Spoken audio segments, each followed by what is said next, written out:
All right, guys. So this is literally about to be the sauciest episode we have ever dropped of the Cymatics show, and the reason being is that a lot of the stuff I'm going to be asking Drew as well as Andre, one of our top producers who came out here from Toronto. A lot of the questions I'm going to be asking is stuff that we've actually never shared before, and Drew is literally one of the best producers in the game. Everything from his mixing techniques, sound design techniques, how he thinks about his studio sessions and all that, I thought would be super valuable. So I'm going to be picking his brain for a whole hour. But with that being said, he mentions a lot of great stuff in here about plugins, different techniques he's using, different stuff you guys can do at home to improve your productions. And I would really recommend watching this episode actually a few times through, not to mention actually take notes throughout the entire thing. There's a much bigger difference in being on your way to work and listening to this podcast, which there's nothing wrong with that, and then actually like taking notes. And I think you need to do both. This is something you need to at least have one session where you sit down, take notes throughout the whole thing, and then honestly just put it on, put it on repeat. I do that all the time when I find great information out there. And randomly in this episode, we're also going to be dropping a free MIDI pack. So Drew, Andre, and a Grammy-nominated piano player, we're actually spending all day Saturday putting together an incredible collection of MIDI for you guys. And this guy, literally, when he gets on the MIDI keyboard and he starts playing, he can do everything you can think of. So we fully took advantage of that. He's been working with us on Viper, but we actually do have a free pack, and it's actually $37. But because you watch this episode, you're going to get it for free. Randomly in the episode, I'm going to give you the secret code, and you can use that code during checkout, and the product will become free. This is just for our way of saying thank you for being a part of this amazing community, and we just want to hook everybody up. Anyways, I hope you enjoy this episode. It's really awesome. Peace. What's up, guys, and welcome to another episode of the Cymatics show. Today I'm pretty pumped because, one, we haven't shot an episode in it's been a couple weeks. Yeah, I've been busy. Yeah, I've been hustling on the new project Viper, doing a lot of crazy stuff within the company, so haven't had the chance. Yeah. But we actually have Andre here from Toronto. What's up? What up, Steven? On the show. How's it feel? Feels pretty good, man. Doesn't feel much different when cameras on versus off, does it? No, I'm hella nervous. For those of you guys who don't know, Andre has actually been working with us 2 years now? Yeah, a little over 2 years. 2 years, and has been working super closely with Drew when he first started off, and now is managing 50 producers. 50 producers. Yeah. So, yeah, we're going to be diving into talking about, our upcoming project Viper, talking about hip-hop in general, talking about just a lot of different stuff we're seeing in the beat scene, production, diving in. And, one of the things I wanted to prepare for you guys, because I've been talking to them, they're working on Viper, and I'm seeing hella sauce with the way they're doing the studio recordings and all that stuff. So, real quick, where'd you get that shirt? I got it from Producer Grind. It looked like their style. That's what I was wondering. Well, yeah. What it is, it's like backwards. It's backwoods. You know the backwoods, the blunt? Yeah. Yeah, it's like it's like a play on that. You know how people will do like a graphic like in that style or whatever? No, I fuck with that. Dude, he's got a bunch of colors. They're sick. Shout out to Producer Grind. Everybody's like, is this Producer Grind episode? He's got the shirt on. Drew just joined the squad? That's funny. Dope. Cool. I guess let's get started into it. So first thing, this one's coming for Drew. I'll let Andre sit in the hole. Sit in the hole. Drew's up to bat. I guess you want to first talk about the whole direction for these session musicians. And you don't have to talk about Viper. I think it's good to talk about the power of those session musicians. Dude, what we've been doing has been changing. Yeah. So we've been working with, like we said, 50 producers online for, years now. We've been just doing all this online stuff. But recently we discovered the power of just working with people in person. And we have been doing sessions nonstop. Fucking this week we've done, 3 or 4? Yeah, man. And every single one gets stuff that you would never expect. Like, the fucking vocalist we had this week, it was like John Legend being in the studio with us. No, literally. It's ridiculous, it's man. Ridiculous. Yeah. And, I think that's super interesting. You want to tell real quick? I think it's a funny story because you guys are both there. The first guy, the guitarist that came in, how he kind of didn't really speak good. What was he, Eastern European or something? Yeah, he was Russian, and he did not speak English at all. But, once we got some shit rolling, it was he just started recording everything. We were recording, Travis Scott-style stuff. Yeah. And it was just so funny because he's never listened to Travis Scott before that. Dude, that's fucking... So when they're in the studio, are they playing... to a beat, or what's a little bit about the process? There's a lot of different processes. It's actually a new thing every time. One thing I was gonna say is it's one of those situations where you kind of find what works best for each guy because it's never the same thing. Oh, they're not the same process. Today we worked with Beats by Jay Black, who's been on the show before. You should definitely check out that episode. But it took us probably about an hour to get into a flow with him where we are actually we didn't have probably almost any loops done within the first hour, and then all of a sudden we had 60 done. Really? Yeah. You just got to iron out the kinks. Like you got to figure out like the best way to work with people and like figure out what the best process for each person is, because everybody's fucking different. Like some people have a really tough time. Like the guitarist had a tough time playing along to like just a plain trap beat because he had never listened to trap music. But then like you just play some chords, and he'll pick like them some up piano later. chords. He's playing along like he's playing with a band. So like you have to figure it out every single time what that person needs. Yeah. And like if anybody's gonna record with somebody, you got to figure that out. And the first session might go to shit. The first session sometimes can just be a shithole, but then like the second time, third time, it's like really good after that usually. Well, a lot of musicians sometimes even talk about getting in the studio with somebody, and then they just say like they don't work on. They just go get sushi or something and go hang out. Like Fluke's like talked feel about each that. other out. Oh yeah, People. yeah, for sure. I think that's a good thing to do if you're gonna work with anybody in general. Like if they have kind of like an off vibe, it's not very good to work with them. Yeah. So there's some people like that for sure. Is there anything like you're like prepping before the sessions to like if you're like Yeah, definitely. because there's people coming in probably who are like, yeah, I have a friend who plays guitar who's amazing, like, and maybe that producer linking up with them. Is there anything that like if they're in Ableton FL, Yeah, we do. prep Well, before they get Yeah, there? we do a bunch of different stuff. Like for example, we worked with a finger drummer today, so we prepped a shit ton of first of all melody loops to kind of just get him inspired, just reference tracks for shit that like we want in that style, and then a ton of just drum one shots that he could just play with, and like our drum one shots like from our previous packs, but then also some of our new stuff from Viper, and he's just playing with it. And really what we're going for in that session is like the MIDI, because we can do anything with that shit. It's like it's just a bunch of just rhythms and velocities. Unquantized gold. Yeah, exactly. That's That's actually really the what beauty it of it. is. It's so unquantized. Like working with a finger drummer gives a whole new Way feel, different, man. because you get the humanity of like the drumming, and it just makes it sound like way more Dude, hip-hop. he started doing this one today. It's actually on my story right now, but he started like there's this like kind of K-Tronada sounding loop, Oh. and he started doing that like that funky house shit, and dude, I was like, Dude, I like watching Jay Black jam because he just gets like so like Dude, he like fucking- dances in the pockets Oh, of his dude, drum he's beats. smiling. It's He's such got like a vibe, grin yeah. that's huge. And yeah, we shit. had a good time, man. It was super fun. But yeah, and then for like other people, what do we do for like the flute player, for example? We just had a bunch of songs, Like and backing tracks. we actually had a big spreadsheet of like songs and like loops and all their tempos, so we could easily pull them up in the project, record it, and keep moving on to different shit. And if people are gonna work with instrumentalists, the best use of your money is straight up having a bunch of shit prepared. You shouldn't go in there like, oh, we're going to make a song together. You might get one random thing done and it's probably going to suck. But if you go in there and record like 100 things, you're going to get some gold in there at some point. You know what I Yeah. mean? So like if it's a finger drummer, hooking them up with a metronome and doing like 10 different BPMs is a great like little gold mine of samples right there. Yeah. I mean, I was even just thinking about seeing that MIDI file. I almost wanted to ask you for the picture because I was going to make a post about it. Because you have that MIDI file where essentially that guy's like playing for like a long ass dude, time. So John? the project's this long. The pianos. We've been Yeah. working with this Grammy-nominated pianist. Like he's a composer. He's working with other instrumentalists like every day in the studio too.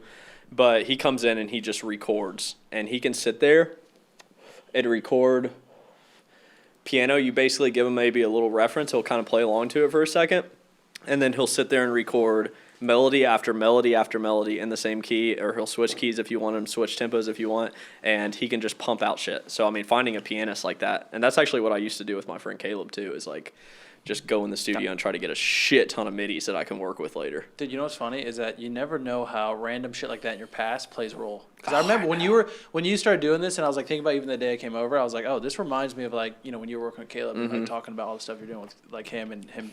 It's almost like taking them and using them as a fucking inspiration cannon. Mm-hmm. You know what I'm saying? You gotta direct the session though. That's the other Definitely. thing is you gotta be like the leader in the session. Like, regardless of who you're working with, you gotta like point them in the direction that you want, or you're not gonna get the stuff you want. If you just let some random guitar player come in and play whatever the fuck he wants to play, he's gonna play some like Rock Rolling band shit, yeah, it's Rolling Stone shit or something, and like it's not gonna be what you want for your project. Yeah, But dude, speaking of that, I think something that's good to talk about is that you're talking about like directing it, and a lot of producers probably don't even get to experience that per se. But Timbaland was talking about the difference between a beat maker and an actual producer. You know what I'm saying? Oh, Somebody yeah, who for can sure. like direct the entire thing.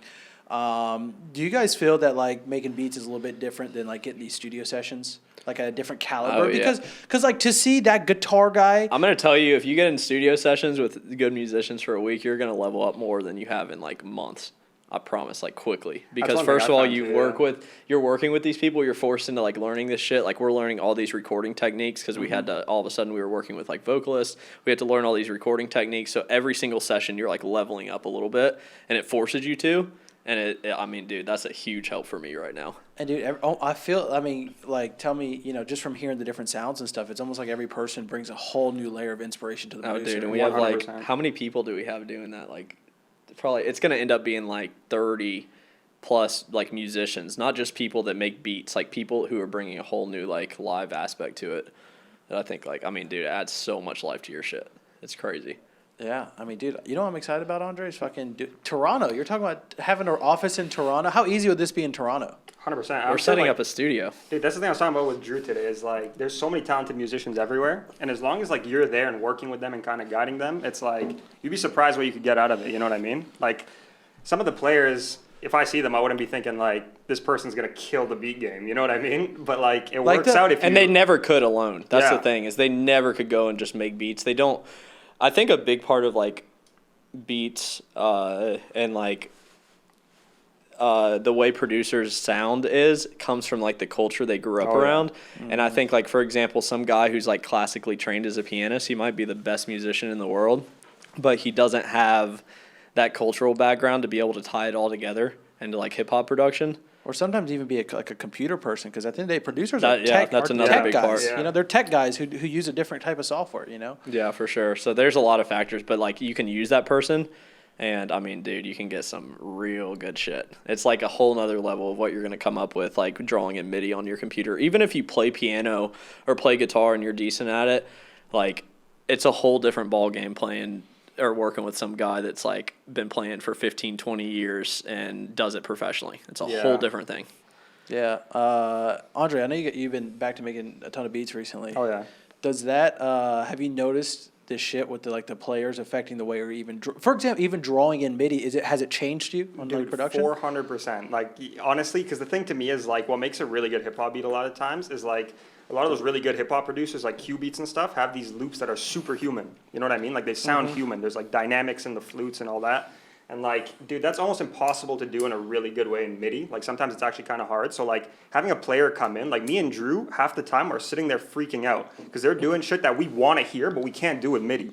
You know what I mean? So yeah, it's but they would never do it on their own is the thing. They would never just sit there and be like playing these like Trippie Redd style melodies on flute. You know what I mean? We had this like middle-aged, like probably like 35-year-old woman in there playing in my studio playing flute and recording these like beautiful melodies, but you would never think to do that normally, but it comes out so fucking good, man. Yeah, no, it's a big difference maker, and it's like something that like even I want to pull into my own production. You know what I mean? Because it's like it's so productive and it sounds so good. Dude, you get so much more shit than just like sitting there trying to like tinker around with shit for hours, and it'll inspire new ideas that you would never have normally. So that's the biggest thing about it. I mean, dude, 100%. I that's why I get so excited. Even just hearing a couple of them, like, oh, dude, there's gonna be so much to play with. You know what I'm saying? Because it's like you're not gonna like do a couple cool things and start playing, with the pack, and then all of a sudden be done.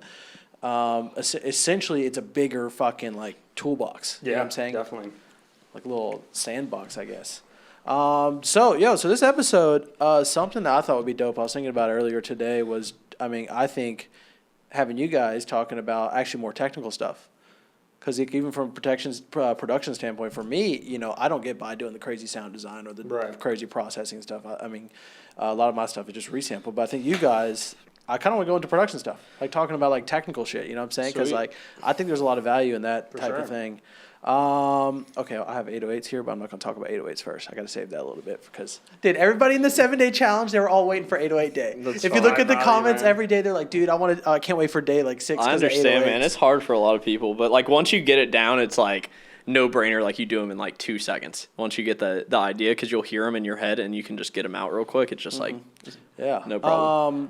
Dope. So Andre, you're making, this pack's going to be how big? Very big. We're not gonna say any official numbers on this show because like every day it kind of changes the way we're doing it. It's gonna be really big. It's gonna be way bigger than we first thought. We've talked about some rough numbers, Steven, but like it's gonna be fucking and then bigger than like I'm gonna say like bigger than like our Omegas at least. Yeah. or like vibrance or like any of those. I think it'll be bigger and more with the right completely. types of bigger too. Yeah, because that's a big thing. Yeah, that's a big thing. Dude, that's the thing we've been talking about. I've been telling Andre, like, the biggest thing that I want to do is make sure every single thing, every single kick drum, every hi-hat, whatever, is something that you would, like, save as one of your go-to samples. Like, I don't know if that's possible to make every sample and thousands of it perfect, but that's, like, our goal with this project is to get as close to that as possible. Like, no filler drums. No, just random shit that we're just adding in for the sake of numbers. You know what I mean? Yeah. All right. I gotta ask a question. Then is that how do you think about? Because I'm very curious on this. So when organizing this thing, how do you even organize a project like this? Because I think there's a difference between that guitarist jamming out, right, and then that person jamming out. Then when you give it to the producers and they make the shit out of it. And I'm kind of curious. Dude, this is the process that we've been trying to figure out. Like, about how to organize it. Yeah, it's a nightmare. Big thing. Dude, funny story the other night. Me and Andre smoked, and I was just throwing 1,000 ideas at him a second, and he's like trying to type on the keyboard. And the next day, he's like, "Dude, I could not keep up at all with that shit." But yeah, so I mean, as far as the first step is obviously recording. We try to stay as organized as possible with recording. Like today we had like 60 projects with Jay Black. That's not even an exaggeration. Like 60. Like we got to, I think it was 58. So we had 58 projects he had to export. Damn. At the end of the session. So we going into Ableton or is it MPC? Really? So we're doing in that situation. There's like a ALS like Ableton Live Set export on MPC. So he's just exporting it, and we're getting the loops, but then we're also able to like pull the MIDI from the loops and stuff like that. So sick. And then we have all the tracked out loops, like the full loops. We have the hi-hat loops, like the top stuff, whatever. Like we have all the parts that we want from them. Wait, what was the question again? Well, we were just talking about like organizing it because so that's the first step is like making sure you're organized on the actual recording sessions as good as possible. So those are all just labeled like 1 through 60, real neat. And then after making a spreadsheet, if you're doing those sessions, I mean, this is a nightmare for the average producer, though. So you make a spreadsheet of all the sessions, make sure they're named, and you go through and make sure every single one you can pull out every single bit of gold out of every project. So if it's a session with like the MIDI, like all the MIDIs from John playing the piano, there might be up to 30 MIDIs. Some of them might only have like 4 or 5. Some of the projects have up to 30 MIDIs in there, and we have to go through, make sure the shit that needs to be fixed is fixed, make sure the shit that needs to stay human stays human, which is a fucking nightmare too. Like trying to like make sure you still keep that human element, but make it usable for producers to just drag in. But so like once we do that, everything's exported. Then we have to go through like the naming process, and then which is just basic, like you just name it 1 through whatever.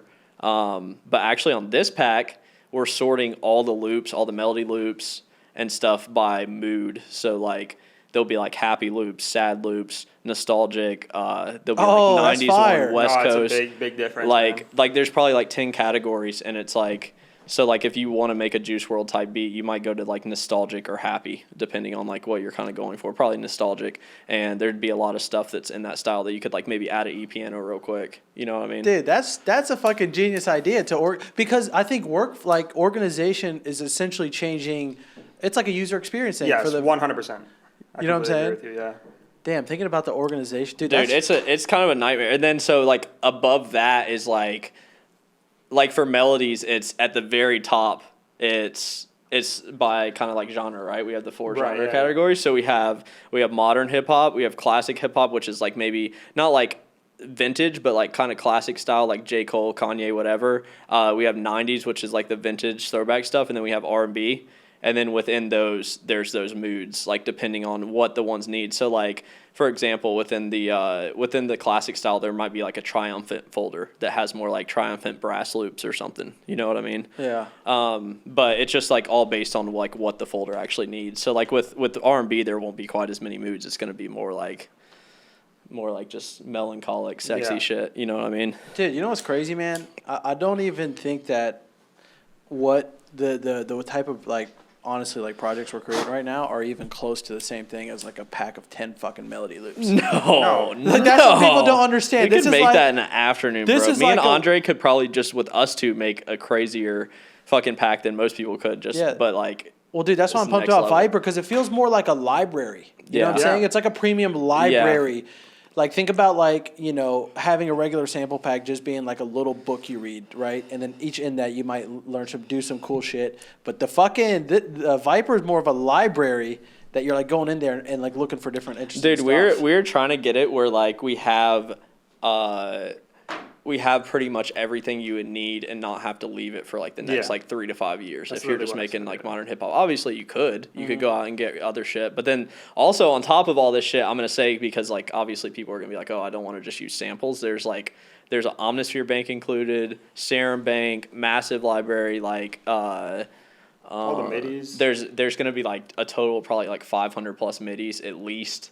Dude, this is like A lo-fi expansion, like all kinds of shit. What else? Is there Dude, anything there's else? like a production engine. I don't Oh, even yeah. call it. It's like a creativity engine. Dude, it's like the biggest palette possible. Dude, I think when people get it, they're just going to instantly like go in and make like 10, 15 beats, like right off the bat. Dude, even I make beats with I it. know, It's like that's what I'm halfway done. saying. Every time I open, I'm I cooking know, something you up. just want to make something like And instantly. Steven, what you said actually like resonates with me a lot about like the user experience. That's one thing that actually feels like really special about this. It's like just the process and the way it's organized like makes the production process more fun. Like you know what you want, you'll find it in there quick. It's a big deal.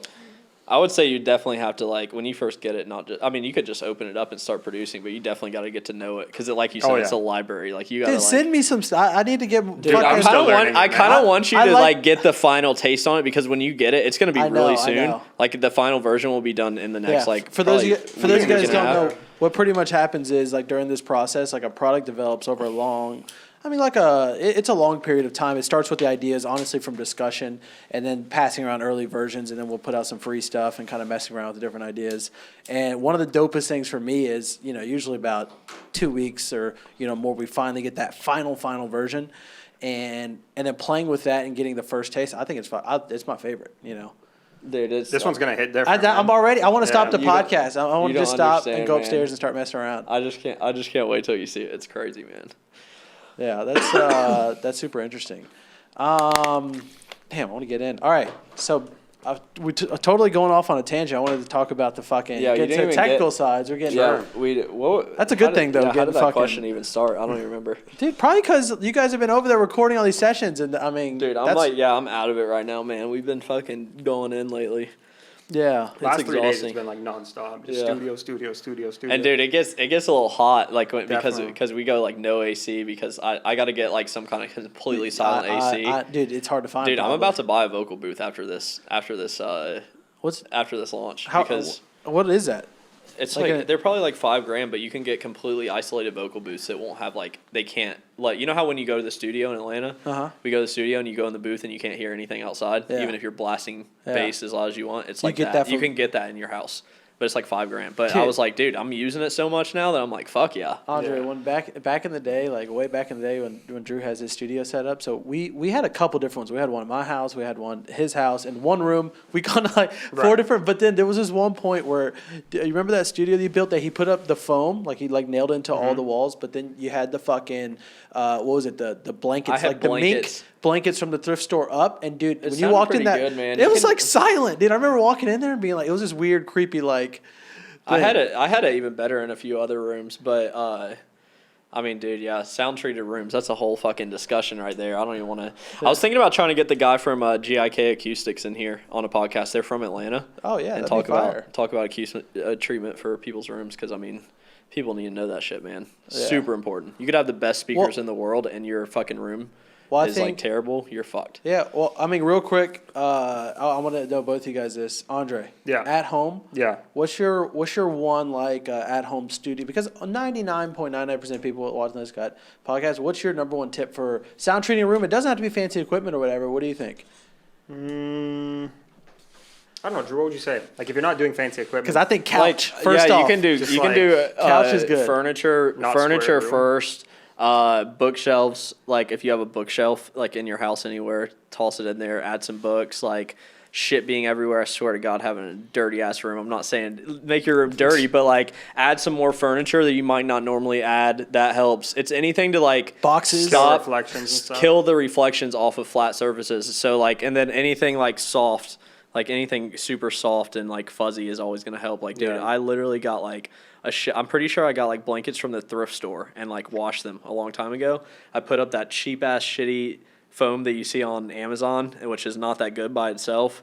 And I put that up, and then I hung up blankets all over my walls. Like my entire walls were covered, and it sounded pretty Dude, it fucking good sounded for good, for yeah. at your house. And I had a piano in there, which helped. It was kind of a smaller room, so I had to I had to do some other sound runs stuff. into shit and slows down. You gotta think. Dude, you Yeah. just gotta be clever with it. Like even Travis in the doc, working on his records, he had like the blanket over his head. Oh and he was yeah, doing, so like, yeah, Travis Scott in the documentary was like I gotta watch it in a studio session, or not even in a studio session. They were staying at, I don't know if they were in Cali or like in the fucking Bahamas or something. It seemed like it looked like a sick pad. yeah, it was. They were just at this crazy house with a pool outside, super nice, like infinity pool, whatever. And they were recording. And when he would go in to record, he would have just like a thin sheet that he would put over him and the mic, so he's just in this like essentially little That's room. genius. It Yeah. probably works so And fucking yeah, good. it's better than nothing. Like if you don't have anything, if you have a shitty sounding room, like doing that is at least gonna make your shit sound better. Or like building some kind of like little isolation booth thing for your mic, like anything. And a big thing also is like outside noise coming in. So like with that, the biggest thing is just cracks. So anywhere where like air can get through, like a crack under the door, whatever, thin doors, windows, whatever, is gonna let sound in from the outside. So that's one thing. Like if you're recording, you have to get it dead, and that's what I've been working on lately with my studio. That's it's interesting. Yeah, I was just thinking about recently because after I built the desk in there. I was just thinking I bought some of that studio foam, but yeah, that's some of that. Dude, I'm gonna put the couch. I Oh just no, I sent got you the a big s- ones. Yeah, I got the sent fat you a ones. shit ton of fucking acoustic panels over. Yeah, they're in the garage. You gotta clean them off. Yeah, I don't know. All right, dope. So I guess going on to another tip, I want to talk about top plugins for hip hop that people be using. I mean, if you guys are watching this, you're one of those people because I'm like this. Like sometimes I will not update my shit for a while. Just just use the same. It's a little bit laziness. If I'm being honest. There's a little bit of friction installing stuff. But like every time I see Drew and stuff like pull out some plugins and stuff, I think it's fucking. Dude, the thing is that it's like at the end of the day, it doesn't matter what fucking plugins you're using. A lot of people are using like Purity, for example, which I'm pretty sure It's like they don't simple- sell it anymore. I'm pretty sure, and it just has super simple, like just the most basic like pad sounds, leads, whatever. And I'm pretty sure the only way to get it is to just like torrent it at this point. And people like maybe bought a copy or torrented it from forever ago. So I see people like literally on those Genius Deconstructed videos using that shit. And That's I'm like, funny. what? I'm like, what the hell? But then like obviously like the best case is probably like Omnisphere. I would say, I mean, Omnisphere is probably one of the best. I really like Keyscape from Spectrasonics too. Is awesome too. They have tons of like key sounds. Did you notice one cool thing? Serum is good. Dude, FKJ, I was playing one of the FKJ songs this morning, and dude, the glide knob on like the chords and Omnisphere, dude, he does it in his tracks He all the rinses time. it. He's probably using something else, but it kind of does the same shit. It's way harder than it looks to do that, man. Whenever I try to do it, when I play it, it sounds so bad, even on like basic shit. John can Playing do it it though. Yeah. There's Like no way in doing hell the- to play it. yeah, Sometimes in the fucking in the But yeah, like I mean, for if you're talking about sounds, for other shit like Processing. for Yeah, processing, RC20. yeah, halftime. RC20 halftime, RC20 and like Sketch Cassette I've been using lately. It's by like I can't remember what it's called. I'll probably fuck it up. Aberrant Studios or something. Yeah. Sketch Cassette. It's like a lo-fi Is that the one with the plugin. picture Yeah, of it's the- $20, and it's like the most fire. It has that dropout effect that like emulates like tape dropouts. Like it has all the different tape modes. The flutter sounds great on it. Like that. dude, like, I need to get wobbly that shit because I sound. make lo-fi. You would love it. I mean, Yeah. RC20 I can love- do all that stuff, but it's more expensive. Like, I have RC20 too. yeah, that one's just as good. I use vinyl a lot. I feel like I should use more RC20. I don't. I've been using RC20 lately. Vinyl. I think vinyl's awesome. It's just like it's kind of like a one-trick pony. One-trick pony, There's yeah. only kind of a couple sounds that you can get out of it that I really like, but like like the 20 sound or something. yeah, but like with like Sketch Cassette for example, it's not a lot of controls, but dude, you can get a lot of sounds out of it, man. It Dude, sounds really I think good. the plugin companies are making a mistake that goes super overcomplicated. I think like part of what human software development is making it easy for the Yeah, user, right. super but easy still stuff. having flexibility to like go off in different directions. Another one, yeah, halftime. I mean, if you have FL, obviously Grossbeat, everybody uses that. What's more effects Ghost Beat plugins that I've Soji. been using lately? I use Decimort a lot. That's like, it's such a good way to get the old sound. If you use it right, you could like use the anti-aliasing filter, and it like cuts the highs off in a way that's not creating like these ugly resonances. It's that same thing that I do with Reactor 6, where I exactly. downsample it. Yeah, you like downsample it and it downsampling. comes But up more. it's like you're downsampling it, but you're not like, people think I'm like EQing it, but it's not EQing it. It's like literally like Killing Yeah, its it's a different frequency. outcome. kills it. So it sounds Yeah. way different. So that's like pretty cool. I mean, that's what like 40s talked Yeah. about. Drake's producer doing on a lot of Drake shit is just like killing all the high frequencies with downsampling. Dude, What else? I gotta get a little quick tutorial on that one.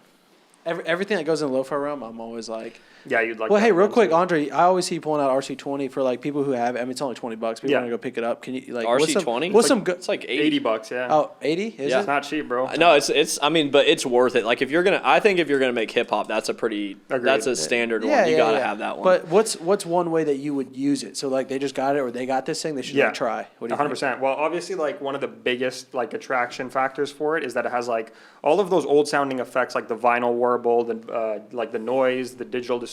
It sounds like it makes stuff sound really old, but you have a lot of control over the parameters. Like something like vinyl, like Drew said, you're kind of like limited in the range of options that you have. RC20 lets you do a bunch of stuff. There's a reverb in there. There's like the bit crush type thing. So it's like you could get the old sound, but you have control over a lot of different things. I always use it to like spice up the melody. pretty much all personally. the like good producers that I watch like videos tutorials on online are pretty much always like I'm talking about like Kenny Beats. Yeah. Who else like Take a day trip. yeah, like, Day Trip uses it. They said on pretty much everything. You know Day Trip, right? They made Panini, Yeah. and Mo they I Bamba. mean they made so many of I watched their songs. Genius Deconstruct the other day. It was really cool. I Yeah, liked it. so they're like really, really talented producers. So it's funny because they actually have this analog gear, like the shit that's supposed to Yeah. give you that analog sound. When they pull Pull up into RC20, Logic, they yeah. pull up RC20 instantly. It's just so good, man. It's so like- funny. Even with the analog stuff, they're still adding this extra like analog feel to their stuff. So, I mean that's probably like a really go-to one. Looperator's sick. Have you heard of that? No, I haven't used that. It's like $150, but it's like it's another one of those. It's like basically it has like you feed it a melody loop, and then you could like do different effects on different sections of the melody loop through Looperator. So it's like really good for tweaking melody loops. Like using just Looperator, you could like flip the sample completely. Like you could do doubles. Like it's almost like somebody's. It like, looks fun. I could talk Looperator about looks this really shit fun. all It's day, sick. man. It's expensive, but man, I'm fucking. Some of it kind of reminds me of MPC production. That's what I'm saying. That's what I'm Yeah, saying. It reminds me of like J Black double triggering it or something Yeah. like.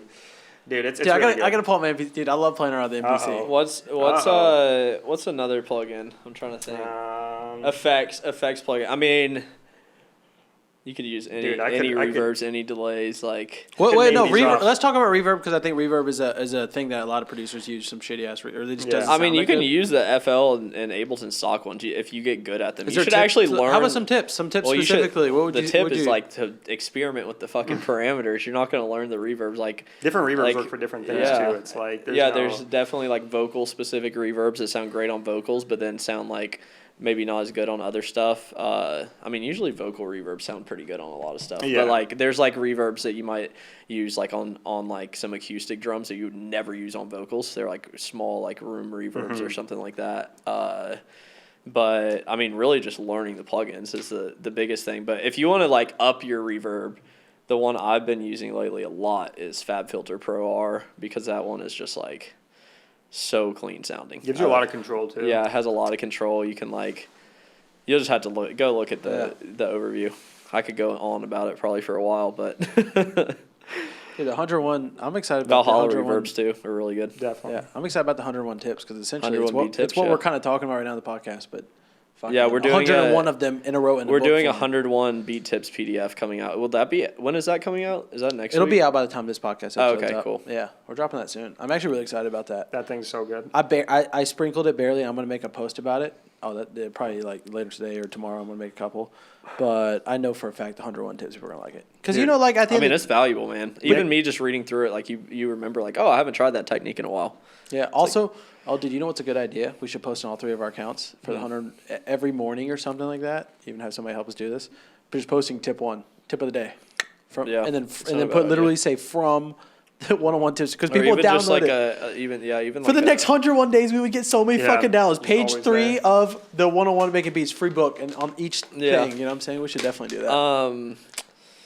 But okay, what were we talking about? Different beat. Let's go back into Yeah, different we can production stuff. We can talk about vocals. Yeah, you want to talk about vocals? Yeah. Well, dude. So first off, those guys don't know Drew's a little mini Travis Scott, Post Malone, and Little People a little bit.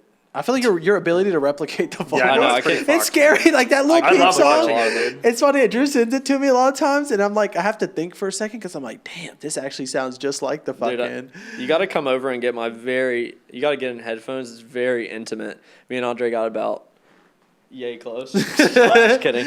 No, but I did a Travis Scott Can't Say cover for him dude, live. I was yelling, man. And dude, it sounds so good. You know what's funny at Drew's house is when he has his whole chain hooked up and you get behind the mic because it just sounds so like, crazy. damn. You're like, damn. Dude, he knows how to play. But then into you it, go too, try though. to recreate it, and I'm like, God, I was Dude, like, it how was the fuck funny does the guy that sound so vocalist we fire? worked with was just fucking. He was so on point. No auto, No like auto-tune, no yeah, man. no nothing, and it just sounded. And also shout out to Slate Digital. He sent me or Steven Slate, but owns Slate Digital. He sent me this awesome mic.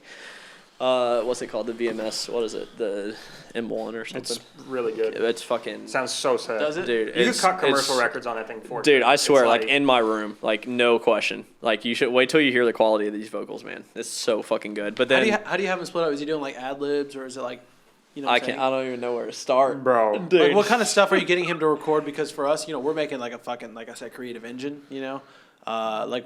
Oh my god. Dude. You know what I'm saying? Is it Yeah. humming a melody? Like We got It's vocal humming melodies, ad libs, phrases, one shots. Like I we're gonna know, do chants. We're gonna do.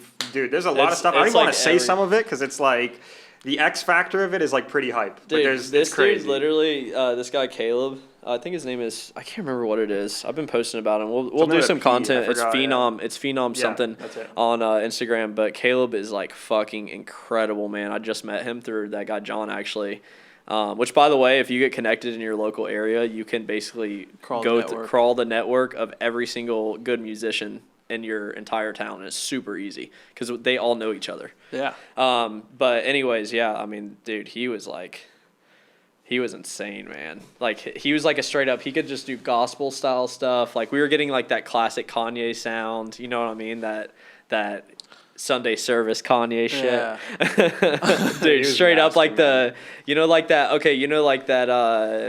that Trizzy thing that went viral. I think Yeah, that was yeah. a girl singer, I'm pretty sure, but like that Yeah, it style, was. Yeah, like that really 100%. like soulful stuff. We've been getting all kinds of It's stuff.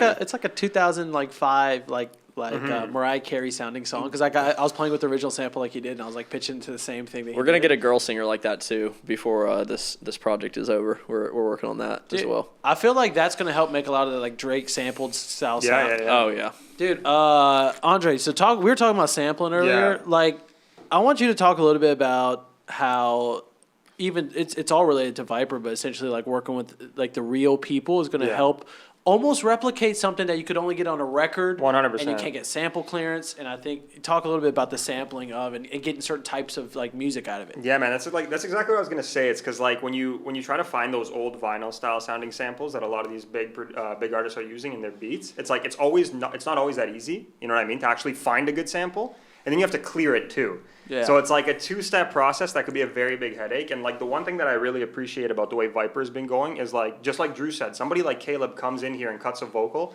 that literally sounds like an old soul record, and then it becomes like a royalty-free usable thing. And it's like, dude, that as an asset is like really high value in my opinion. You know what I mean? Because like it's eliminating the actual chase of having to go find the sample, and then you don't have to clear it either. You know what I mean? It's like the biggest win-win. dude, And he's if doing you- a ton of If them. you're selling samples for money and you're on top of that trying to get royalties out of people, you're fucking greedy. I don't care. That's the greediest thing ever. You can get mad at me if you want, but that's so greedy, man. Dude, Like, I understand the mindset of it is like, oh, I don't want to miss out on this don't wanna thing, miss it. and that in itself is greedy. Like that's what's greedy about it. that Like you it's don't not want. you don't want to miss out on this potential like thing, whatever, dude. Like at the end of the day, if Like you're the selling something, just sell it. Just sell it. Yeah. Don't try to hold on to that little like extra like chance of maybe this thing blowing up. Like I don't know. That just rubs me the Dude, wrong way. I think the entire music industry is like, so, I mean, we obviously look at a lot of different industries, experience everything from fucking everything, you know, day to day. I feel like the music industry, like with royalties and stuff, is kind of fucking ass backwards. because it's constantly trying to like grab and like making sure that somebody doesn't get screwed over. Right. Dude, the And way they're we missing think out is on like such a more- the we're just Gary trying to- style We're trying to value make sure that like and stuff. everybody gets like as much value as they can out of this. Not like, oh, can we get the most value out of Out of these them. people? It's not like predatory. Yeah, like trying to make sure we can squeeze people for like that last little bit. Dude, I literally I did I don't even know how we keep up with it. I did either. like That'd be I did like a nightmare. 13-minute breakdown of why free is much better. You know what I'm saying? And then like just giving stuff away. And literally there's some people that come and they're just like, They don't understand the concept behind it. yeah, and I try to talk to them. I'm not mad. I don't feel like they're hating or anything like that. I understand their point of view, but it's just kind of like, they're like, dude, we work hard for this. Just to give it away is bullshit. We got to get paid. I'm like, dude, there's so much more value in helping somebody else get their best dream. Like, you know how many songs If you do we that for drew? 5 years, you're gonna have a hell of a lot more success than you Good will shit comes by being back your greedy. way. Yeah, exactly. Definitely. That's just what I've noticed. Ever since we started doing that, everything started going so You just good. can't be short-sighted about it. in my Yeah. opinion. Oh, yeah. It's a long game. That's what Gary Yeah. talks about too. Gary V for anybody watching. Dude, yeah. If you're not watching Gary Vee shit, like, Yeah, you should like, definitely go check that out. Dude, Gary's great for mindset. Like, change your mindset on how you guys think about things, because you'll realize that you're sleeping on a lot of stuff. Like, a lot of you guys out there, like, might be sleeping on just the different, like, trying out different things, different marketing strategies, or like, Even trying out different styles of content, people are so stuck in their like specific kind of picture they want to post or whatever on Instagram, or they're like perfect like little beat videos like with perfect camera shots and stuff that they can't break outside and learn a new thing. yeah, like, real quick, I think it's a good time to talk about it. You should be probably trying TikTok. There is fucking artists and Oh, dude, I'm rappers and people blowing up on TikTok There's right some now. crazy stories. We're gonna do a whole episode of this shit. Yeah, a but whole man, episode just on TikTok. It is powerful. dude. So I'm at 914 followers on there, and I started this like the other day. You remember? Yeah. So I've had one video get 11.3K views and one video get 15.3K, and I've driven a little traffic, but like the stuff is like doing No, well that's on the engine. natural. Yeah, that's Yeah, in you the can tell engine. it's just like it's some of our content's picking up steam. I just started on there, so like if you're not on there, you're missing out. Dude, Yeah. I had some people get like cocky with me almost. About the media is not on there, like, oh, it's not popular with whoever. I'm like, dude, that's where it's gonna be in 5 Yeah. years. And by the way, they started doing ads on TikTok. I noticed. I got a couple Wendy's ads. I'm gonna. And I was like, well, I don't think you can do them. I I know, think but a they're lot of times big corporate no, stuff. but they usually open it up to like. No, they Facebook will at style, some yeah. point. Whenever we can do ads on there, I would for sure run them on there. I would It's target. got so much attention. You know what's cool about TikTok? I know for a fact that TikTok is somehow categorizing the videos to help you out. Well, I think hashtags help, but then also I think over time, I think maybe even your profile might get kind of categorized. or Yeah, something. it's categorizing you, all the people that all the videos that you're watching, also all the other people that are also watching that video, and the correlation between all the data. Dude, it's crazy, man. Yeah. But you can literally go off like I've seen videos that you would send, and this seems stupid, but I've seen videos like you would send you would take a selfie video and then zoom in on your friend's face or something like as a joke, Going off. and get 350,000 likes on an account that has 5K followers, and I'm like, what the fuck? Like, how did this random thing go viral? But like, think about it from a perspective of you post actual good content on there, then it can really go Yeah, off. You pretty know good what I mean? odds. Yeah, exactly. Dude, Andre, you know what's funny about social, and What? like social media? Me and Drew talk about this all the time, Mm-hmm. dude. It's like these engines that Yeah. have certain rules. You know what I'm saying? Like, dude, fucking YouTube plays by a different rule than Instagram. Instagram plays way differently than TikTok, and versus like Twitter. You know what I'm saying? Right. Or versus Facebook, dude. Me and Drew are the fucking gorillas of Facebook in the early. I know. Back And in the now day. we don't even like look at it barely. Dude, if I was Funny. if I was a beat producer right now, I'm giving everybody a tip. I would go to Facebook groups and I would go to subreddit threads for rappers, people who are kind of finding like little micro communities, Mm-hmm. and distribute free stuff, help people, and build a relationship, become friends with. And don't worry all about the people fucking in the making Facebook money. group.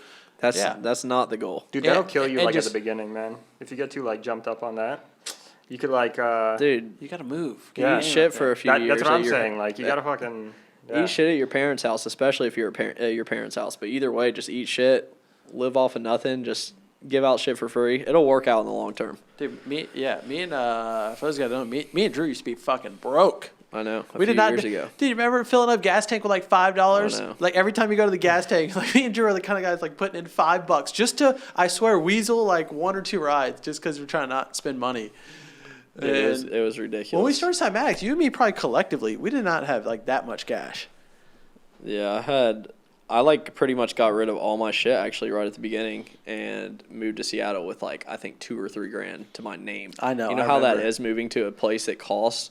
I mean, my rent was I was in a 1 bedroom of like there's like this 7 bedroom house. It was almost like living in an apartment or something like that. And I had one tiny 500 or 400 square foot bedroom, maybe even less, for $800 a month, and had $2 grand to my name or something. I was like, "Fuck, I got." That was a little ballsy in the early days of Yeah, Cymatics. you gotta go for it. I told man. Drew he's a little really crazy. For the record, Dude, I was you gotta- like, I don't know if I'm. You gotta go for shit, man. If you don't go for shit, if I didn't go for like anything, it would be fucked right now. Plus, like, it's not the end of the world. Like, nothing's really as bad. I know, as it's people not think. as bad, People like- think going for it, they're like their life's over. If they whiff, they're going to all of a sudden be not successful. They're not going to make Dude, it. people they're go gonna to starve. prison for 5 years and come out and have crazy success. Yeah. Like, I mean, even Jordan Belfort, man. Look at him. Wolf on Wall Dude, Street I'm guy. a huge shout out to fucking Jordan Belfort. He has an awesome love that podcast, book, too. I love that book. I love his podcast, and I'm honestly a huge fan of him because I really I haven't had somebody I've really studied that much in sales and like persuasion like he does. Mm-hmm. Like, dude, some of the stuff I'm learning, like I'm actually pretty passionate about like a little bit like negotiation of business. I work with influencers. Like I Right. fucking love when I'm like, yo, I got some people coming out to work with us. You know what I'm saying? That's like a big win. But Jordan Belfort, dude, he teaches you a lot of interesting shit about human psychology and stuff. Like one of the tricks, Andre, is something called the power whisper. And it's when you're saying something important, if you start whispering, everybody's like listening. That's it's like funny, this. man. And it does something so interesting to, like, he calls it like the tonalities. There's all the tonality of sales. But, dude, you start to learn that shit. It's a subtle game, dude. Oh, it's like people don't even know that happens. Like, dude, these sales guys are like Jordan Belfort. There's a lot of guys who are like dominating like sales, and it's just interesting. Like psychology, it's me and Drew talk about it's all the super time. important, man. Yeah. Okay, do we want to get back to yeah, I mean, we I do. never really finished about vocals, but some of the stuff we're doing, I can go into with Yeah. like processing and stuff. So like we're using like a lot of UAD plugins right now. Shout out to Universal Audio, Slate Digital plugins, the Blackbird microphone modeling, especially the 251 is like fucking incredible. Definitely check that out. But you have to have this mic that we're using in order to actually use that software. So like in order for that software to be unlocked, you have to own the mic. But that's really good. The whole Slate Digital bundle is so fucking fire because it's $15 a month and you get like courses too, but then like all the plugins that they make, like how many is it? It's like 50 to 80 I can't even plugins. begin to count, yeah. Dude, It is fucking super high quality. Dude, I'm excited that he's coming in town because. Oh yeah, Slate Digital's coming in like what? Yeah, A couple weeks? Yeah, we're trying to organize the right date because we got the launch coming up, obviously, and but it's just gonna be funny because first off, mad respect for what like the business he's built in the music industry and how crazy he built that thing. But like, Yeah. I can't wait to show him like the level of content because he's got so much cool shit, like all that hardware, software. You know what I'm saying? Dude, I'd have I know. 1,000 influencers making shit. I'd be sending them stuff, be like, yo, make some videos. You know? Oh yeah, for sure. I mean, even like what he did with me, obviously was a good Yeah, idea. Just send it to you. send Now his stuff look, out. you know what I'm saying? Using it for that, like, dude. But I think like from content perspective too. And that's another example of like value. That's not like a sponsorship or anything like that. That's just like He hooked it somebody up. like I actually asked him like, yo, I was like, where can you buy one of those in person? Because I actually want to use one for some studio sessions this week. I was trying to actually buy one, but I didn't know. All right, so I'm popping in here because you guys are going to be getting that free MIDI pack. It's called Python. It's absolutely incredible. I told you I'll give you that code, and here it is. The code to get that MIDI pack for free is actually going to be OCT22. And the reason we picked that is because Viper is coming out on October 22nd. So I just want to stick that in, make sure everybody remembers. I thought it'd be a good little secret code to use. Don't be one of those people that puts in the comments. Don't ruin the party. You know, you got to find it for yourself. Anyways, yeah, guys, I'm going to resume back to the episode. I hope you guys are enjoying it. If you could just go out to Guitar Center or something, and he just hit me up with one and just was like, yo, you can just have this one for free. And like, no strings attached, anything like that. But like, dude, I swear, man. And it made me start using his stuff more. And it's just that value. Because of that, I started, it put his brand on my mind at that point, you know? Hey, guess what? Free stuff. Like, people think it's fucking crazy. I'm like, dude, And that's a $800 microphone. And you know how likely Drew now, and you could do that with your free beats. That's why I was fucking preaching yeah, the free exactly. beats. That's the whole point. Yeah, dude. You know what's funny? Sometimes we get plugin companies that hit us up, and dude, it's like they say like, "Hey, we were big fans of you, blah blah. Here's a discount to get the plugin." I'm like, bro, if you just send me the free one. Oh yeah, dude. You're gonna discount me? There's one plugin company, and it's like nothing against them or anything, but they said they were willing to do like I was like, yeah, if you ever want to do like a giveaway together where we can like kind of growth hack, like both grow our accounts, whatever, you guys will probably get a little more benefit than us, but I'm down to just do like a little giveaway for your plugin. And they were like, well, we don't feel comfortable doing giveaways, but we can do a half off giveaway. And I was like, dude, we can't half off giveaway? We can't do a giveaway where you get 50% off. The winner probably isn't even going to buy the plugin. Like, fat chance that the winner isn't even going to buy it. Nobody's going to enter that. I was like, that's such a silly way of thinking, and that's why their company is not growing. At the end of the day, even though they have great software, they can't, like, grow in the space because they don't provide value to people. Andre, you know it's one thing that's helped me and Drew a lot in fucking business? That's the secret sauce for Cymatics. Run it. Dude, me and Drew are religious, or maybe not religious. Like, we're religious about the giving value concept, but, dude, the other thing is that the people that also work with us are also like, we're almost attracted to the other people who are in that mindset, who aren't scarce, who are like just down to do fucking whatever. Yeah, and when people do act like that, we're like, okay, we don't want to work with that guy. Yeah, that's exactly what happens. Me and Drew instantly are like, a sign of honestly, it's almost greed. Yeah. Do you say it a little bit? It's a sign I don't know if it's always pure greed. I think it's like also just not understanding. It's like you're at a lower level. It's a place of like ignorance, kind of. Jordan, what are we at on time? What? Okay, we gotta. Yeah, I don't think I'm gonna be able to do feedback. I mean, y'all could always finish it. I'm down to do some more questions though, but I'm not gonna have time for feedback tonight because I gotta get home. No, that's cool. I mean, it's not even the end of the world to we could do that. Later. We could just skip that and do it on another. I'm down to do a podcast next week. Yeah. We got real quick. I want to talk about 808s because I do want to talk about 808 sample selection. I thought they'd both be really interesting to hear about. So first off. Andre, what are you looking for in your 808s? Like, so when you're going to make a track, like, I want to hear about your creative, like, or your thought process, right? And what you're doing. Are you just randomly listening, or you have some in your head? I'm definitely not randomly listening. The thing that I think you have to like realize is that like different tracks will ask for different 808s. You know what I mean? Like, you kind of got to like read what the melody loop is asking for. Like, if it's a really busy melody loop, if you use the most harmonic 808, it might not work. For example. In some situations, like, you might want a shorter one because it helps the bounce of the beat better. You know what I mean? Like, I think that it's very, very contextual, and this is like something Drew testifies, but I completely agree with him. I think the key is to like listen to a ton of hip hop. You know what I mean? Ton of rap beats, etc. Because you'll start to get a sense of like, this is what works in a certain context. You know what I mean? Like, it's never going to be the same thing, but I think like the more you listen, the better your kind of language becomes. Like, you'll be able to like figure out what works in certain contexts much better. Dude, after a while, it should be appearing in your head. It shouldn't be you're guessing for damn sure. It definitely maybe at first it's going to be a lot of experimenting, but like, and you might not be able to get the sound out of your head that you want, but it should appear in your head eventually. Because if it doesn't, then like there's a problem. Like with like your actual like idea center of your your production. Well, Drew, you know what I mean? You want to tell? You know what I think would be helpful for them is them to hear about how much the volume of music you're actually listening to. Like, you're sitting down. Dude, I wake up and fucking Andre probably can tell because even when we're doing sessions all day, in between I'm listening to music all day. But I can't tell you how many times I heard the Lil Peep album at Drew's house. So I'm just gonna throw it right there. I listen to that album a ton, but like it's not just that album. I go through like a bunch of different shit. But like I sit there and listen to music so much, man, and like. At a certain point, like, okay, especially with melody loops and all the good producers, you'll see, like, if you watch them just in person, just whatever, make beats, you'll see them do this shit. But, like, they'll hear the melody. Jay Black's like this, too, like, with the way he drums. But, like, but even, like, people who use Ableton and FL, they'll hear the melody, and instantly you see a spark in their head, and they know what they're going to add already, usually. Like, a lot of the guys that are making, like, the top 50 records or top 100 records right now, they're seeing it, and, like, they'll make it in, like, 15, 20 minutes, like, real quick, man. Like they know what they're gonna add a lot of the time. Like especially when they're starting with that melody loop, or they're not just melody loop, melody they make or whatever, because you kind of hear the clap on, you hear the right kind of clap, or if it's a snare, you're gonna hear the snare that's supposed to be on top of it. But if you listen to enough music, eventually you do hear that. Like, You think that's like having that deeper understanding? You think a lot of that it helps you also sample selection when you're going to go grab the thing? Or oh yeah, you got to listen to a ton of music for sample selection, and that's like.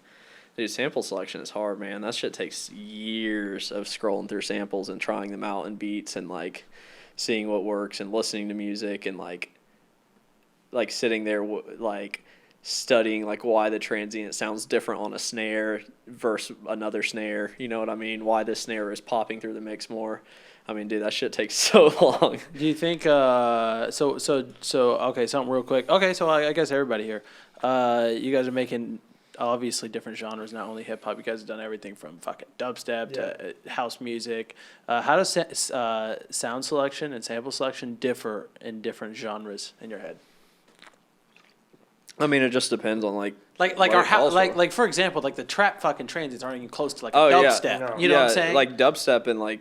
I mean, any EDM is just like you almost like EDM sample packs are almost worthless in hip hop a lot of the time. Yeah, and then I want to say vice versa, like hip hop sample packs, because there's so much like for example in this one especially there's so much instrument stuff or like so much different drums, but like when you can't go backwards from like a heavy ass kick, like a heavy ass dubstep kick. You can't. It's really hard to make that into like something you'd use in a chill hip hop song or something, like a Mac Miller type beat. You know what I mean? You're not gonna hear that kick, that dubstep kick in there. Yeah. So. No, 100%. And how many hours should people be listening to music per day? What do you think? I don't think there's a good answer for that. I think the biggest thing is like active, not just having a background. Like literally, like I'm like sitting in front of the speakers, like analyzing it, like trying to rip it apart in my head, trying to figure out. Like, dude, sometimes I figure out certain techniques on like listen 100 of a song. I'll be like, oh my god, I can't believe they did that, and I didn't realize it until now. And I do that all the time. It's like a movie. You don't see all the details. Oh yeah, first time through. You got to go through it. Did you watch a movie a second time and you don't like? You're like, there's a brand new. You listen to one song, for example, and then 30 days later you listen to it again. It's going to be almost brand new in your head. But if you theoretically did it a million times, you know. Dude, it doesn't even hurt as like a producer to drag the track in. You know what I mean? And like kind of like break it down, try to recreate it. You know what I mean? Like I've remade so many drum loops from big guys, and now I have like a bunch of their tricks in my arsenal. It's like. Dude, I can't stress how far, like, not only active listening, but, like, pure studying goes. You know what I mean? It's like... Oh, yeah, just putting them in your DAW. Straight up, yeah. Yeah, figuring out a way you can, like, figure out one of those little tricks every day. If you can figure out just one of them, your studio session That's a cool little goal. Was, like, it could be a small thing. 101 tips for making, the 101 tips for making beats. I think that's a time to plug it now. I think if they read and implemented one tip, you know what I'm saying? Because you don't need to read them all. I mean, you don't even necessarily have to like implement them right there. But like, okay, for example, one of the tips will probably be something I read on the overview. There's like something about the Haas delay effect. But just like knowing, okay, well, I have that tool in my arsenal now that can make stuff more stereo in a different way than maybe normal, than just like spreading it out with some stereo tool. Like. All of a sudden that might be super useful in a random beat. Like, I mean, the other day I used it to remember we were trying to figure out like how to make something impact, and we were trying all these crashes and all these like different effects and all this shit, and I literally ended up just using Haas effect on the actual where the drums came in on the melody loop. And all of a sudden it was like, okay, it's perfect now. It widens out like on the drop, has a big impact. So shit like that, just like trying to pick up little things every day.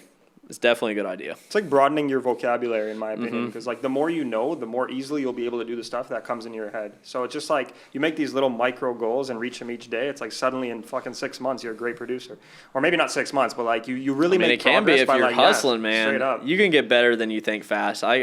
He's a dubstep producer. Dude, that guy has not been producing that long, and he is a fucking just a beast. And he's been producing like. For a dubstep producer, like 2 years or something, and he's like, first of all, playing all these big festivals, has a great fan base, and he's like basically brand new, but he's a beast. He's not getting ghost produced or anything like that. He just worked his ass off, man. Yeah. And you can do that for sure. Dude, there's some people who've been producing for 5 years, and they suck. Yeah. It's crazy, man. There's some people. Man. Sometimes when people say they've been producing like 15 years, I'm like, how many years have you actually been like producing? How Not long like have you passive been producing. going? Yeah, it's like like what I said about passive versus active listening. It's like the same thing. Is there anything else? Because I gotta head out here pretty soon. No, I mean we can wrap it up, or even if you have to head out. I mean, I have a couple more cool things. Andre, if you want to chat for a quick Andre's sec. like, fuck. Because I got some fire ones. Because I know I was talking to Andre. Dude, you can earlier. talk. You can ask Yeah. more questions. I see questions on here. Yeah, I'll answer more questions. Let me give me. You can talk about 808s more. I don't even think we barely even talked about that, did we? Oh, you talked about how you choose your 808s or how you decide. Let's talk what, about post processing after you put it in there. What are you guys doing to your 808s? I mean, dude, not a lot if you have the right ones, but the biggest thing is choosing the right one first of all, like we said. But if it isn't, so a big thing is like, okay, so also how the 808 is working with the kick. I'm just gonna go ahead and go into that first because I feel like that's super important. One thing that I really like doing lately, especially, is like when you have your 808 pattern playing, say in your beat without your kick, you just scroll through your kicks. So Yeah. like scroll through your kick library in Ableton or FL or whatever while the beat's playing, and all of a sudden you'll press one and it'll be like, ooh, that sounds kind of nice with the kick, or with the 808, where you almost don't even need a sidechain or anything. It'll just sound nice, and you just drag that one in, and it probably will work pretty good. So you can just go through and find 808s like that. But usually for the post processing, like, I'm trying to make all the shit sound really good right out of the box with Viper, but like if you're using an 808 that needs something, just frequency splitting it and then driving the high frequencies, and then you can like control with EQ or whatever from there. Fab Filter Saturn is good for that. Pretty much any distortion. Yeah, no, 100%. And then just splitting the frequencies. Wait, top from the what bottom. distortion would you recommend? I mean, it's a saturator, but it has distortion in it. I guess it's both. But Fab Filter Saturn, that one that I've been using, I also use it on kicks. Like I'll overdrive the top of a kick because like you won't destroy the bottom. Like when you just like try to overdrive a kick, it'll just like crush the bottom. This Like way if you can be like selective. So you can right? saturate just the high frequencies and leave the low frequencies just like nice and thumpy, and the high frequencies get that extra like tap tap tap, so the kick will like punch through more. But you can do that with 808s too, or like any sound To really. make it probably makes it better. So Probably it makes doesn't better like sound. fuck up your lows, but you still get that nice full like thumpy lows, but then you get the crispy highs too. Especially not being dead on like iPad. Oh Yeah, yeah, or yeah, like- yeah. Well, that's yeah. a Laptop big thing. speakers. If you want them to stick out on like iPhone speakers or something, that's usually what you're gonna have to do. Which is probably where 90% of your fucking shit's gonna be played. Yeah, that's what I've been realizing. I do like everything is like if it doesn't sound good on the phone, I'm just scrapping it at this point because like It's an important player. dude. Like It for is, man. example, like there'll be like some piano beats that I cannot get these certain frequencies where they just don't sound that good on the phone. Like there's something wrong with them. I'm just like fuck this. If it's Yeah. not sounding good on the phone, It's a lot different than having your just toss it. speakers blasting. Oh yeah, for sure. What else you got, Steven? I think that's about it, man. I think let's wrap it up. I guess I'll give a real quick plug here. Oh, we got to do we're doing that freebie. Also, we have a huge hip hop studio giveaway coming up soon too. So keep your eye out for that. We have so a lot much of equipment, bro. I know we have so much. Just in general, we have so much shit going Andre, on. you know right why now, we have so much fucking equipment? It's Right. because if a winner wins a contest in Europe, we don't even ship it. We just buy them a new one from Europe and So ship it they- there. there's Because the like- cost of shipping is greater than the item, so we Right. end up getting extra items. But it's like, So yeah, because we had to get the items for the pictures, but in the U.S. we just ship them to the people directly. But yeah. Makes sense. dude, But we've it's just- we've had to get on with like people that barely speak English and like go through like a checkout in a different Like a language Greek with checkout them or something. That's funny, man. Yeah. Dude, it's crazy, man. And some countries are kind of hard to ship to, also. Yeah, can imagine. there's like special like Yeah.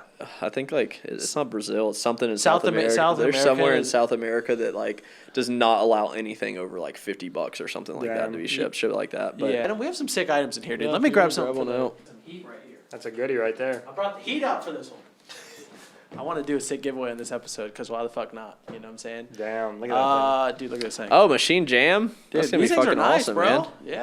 Yeah. Sweet. These are so big. These are the ones we couldn't ship to Europe, so we just bought ones there and shipped it over to them. Oh, sweet. But yeah, guys, we're giving it. How much are these? Hey, Jordan, how much are these things? Here, I can look them up. Yeah, like $600 or $700. Dude, the machine stuff's expensive. It's no fucking joke. But yeah, guys. No, these ones are 300. The jams. Oh yeah. The regular machines are more expensive, but yeah, it's 300. Still nice as fuck. Super fun to play with. Wait, should we throw in a machine too? Let me. No, dude. Let's right. save that. We're doing a hip hop studio giveaway in a few days, funny. man.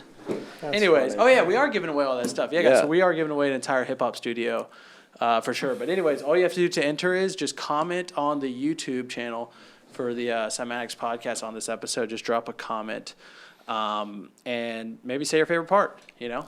Or say the part how about this? How about say the part you're most excited about Viper for? Yeah, Because I think that'd be sick. there's a lot of stuff we talked about. I mean, dude, there's a lot of stuff we didn't talk That's about too. Because dude, I'm kind of crunched for time, or I would just go on all night about this shit. I kind of like keeping it low key. Andre, I'm gonna keep you in for after hours. That's where we're gonna start clowning down here. No, I'm just kidding. But yeah, so comment your most favorite thing you're excited about Viper, and then I think that's a wrap.